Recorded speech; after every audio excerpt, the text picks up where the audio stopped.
Welcome to Desi vlogs. ಇದು ನಮ್ಮ first vlog. So ಎಲ್ಲರೂ ಶೇರ್ ಮಾಡಿ, ಸಪೋರ್ಟ್ ಮಾಡಿ, ಸಬ್ಸ್ಕ್ರೈಬ್ ಮಾಡಿ.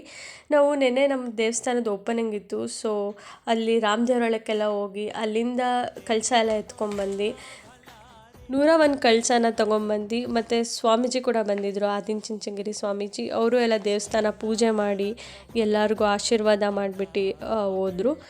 ಮತ್ತು ನಿನ್ನೆ ಗಾಡ್ಗಂಬ ಎಲ್ಲ ಮಾಡಿರಲಿಲ್ಲ. ಸೊ ಇವತ್ತು ಆ ಪೂಜೆ ಇತ್ತು. ಗಾಡ್ಗಂಬ ನಿಲ್ಲಿಸಿ ಅದನ್ನೆಲ್ಲ ಪೂಜೆ ಮಾಡಿ ಮತ್ತೆ ದೇವಸ್ಥಾನದ್ದೆಲ್ಲ ಪೂಜೆ ಮಾಡಿದ್ವಿ. ಇದು ಈ ಕಲ್ಲೆಲ್ಲ ತುಂಬ ಭಾರ ಇರುತ್ತೆ. ಸೊ ಅದನ್ನು ಎತ್ತಿಡಕ್ಕಂತ ಕ್ರೇನ್ ಎಲ್ಲ ತರಿಸಿದ್ವಿ.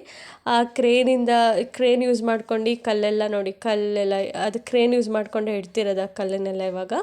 ಸೊ ಅದನ್ನೆಲ್ಲ ಇಟ್ಟು ಅವರು ಅದನ್ನೇನೋ ಫಿಕ್ಸ್ ಮಾಡೋಕ್ಕೆಲ್ಲ ಅವರೇ ಬಂದಿದ್ದರು. ಅದನ್ನು ಸ್ವಲ್ಪ ಸಿಮೆಂಟ್ ಅದಿದ್ದು ಹಾಕಿ ಅದರೊಳಗೆ ಕಾಯಿನ್ ಶ್ರೇಷ್ಠ ಅಂತ ಕಾಯಿನ್ಸ್ ಎಲ್ಲ ಹಾಕಿದ್ವಿ. ಸೊ ಇವಾಗ ಸಂಜೆ ನಾವೆಲ್ಲ ಪೂಜೆ ಇದೆ ಮತ್ತು ದೀಪ ಅಲಂಕಾರ ಮಾಡ್ತಾಯಿದ್ವಿ. ಇದು ಕೂಡ ಹೇಳಿದರು ಅವರೇ, ಗಡ್ಗಂಬ ನಿಲ್ಲಿಸಿದ್ರಿಂದ 3 ದಿನ ದೀಪ ಅಲಂಕಾರ ಮಾಡಬೇಕಿತ್ತಂತ. ಅದಕ್ಕೆ ಅಲ್ಲೊಂದು ಮೇಯ್ನ್ ದೀಪ ಇಟ್ಟು ನಮ್ಮ ಮನೆಯವರೆಲ್ಲ ಸೇರ್ಕೊಂಡು ದೀಪ ಎಲ್ಲ ಹಚ್ಚಿ ಪೂಜೆ ಮಾಡಿದ್ವಿ. ಎಲ್ಲರೂ ಅವ್ರವ್ರಿಗೆ ಎಷ್ಟೆಷ್ಟು 5, 9 ದೀಪ ಅವ್ರವ್ರ ಮನೆಯಿಂದ ತೊಗೊಂಬಂದು ಎಲ್ಲ ಹಚ್ಚಿ ಅವ್ರಿಗಿಷ್ಟ ಇದ್ದಂಗೆಲ್ಲ ಡೆಕೋರೇಷನ್ಸ್ ಎಲ್ಲ ನಾವೇ ಮಾಡಿದ್ದು. ರಂಗೋಲಿ ಎಲ್ಲ ಬಿಟ್ಟು ಪೂಜೆ ಎಲ್ಲ ಮಾಡಿ ಮತ್ತು ಪ್ರಸಾದ ಎಲ್ಲ ತಿನ್ಕೊಂಡು ಮನೆಗೆ ಬಂದ್ವಿ. ಸೊ ಇದು ನಮ್ಮ ಫಸ್ಟ್ ವ್ಲಾಗ್ ಆಗಿರೋದ್ರಿಂದ ಪ್ಲೀಸ್ ಎಲ್ಲರೂ ಸಪೋರ್ಟ್ ಮಾಡಿ, ಸಬ್ಸ್ಕ್ರೈಬ್ ಮಾಡಿ ಮತ್ತು ನಿಮ್ಮ ಫ್ರೆಂಡ್ಸ್ಗೆಲ್ಲ ಶೇರ್ ಮಾಡಿ. Thank you.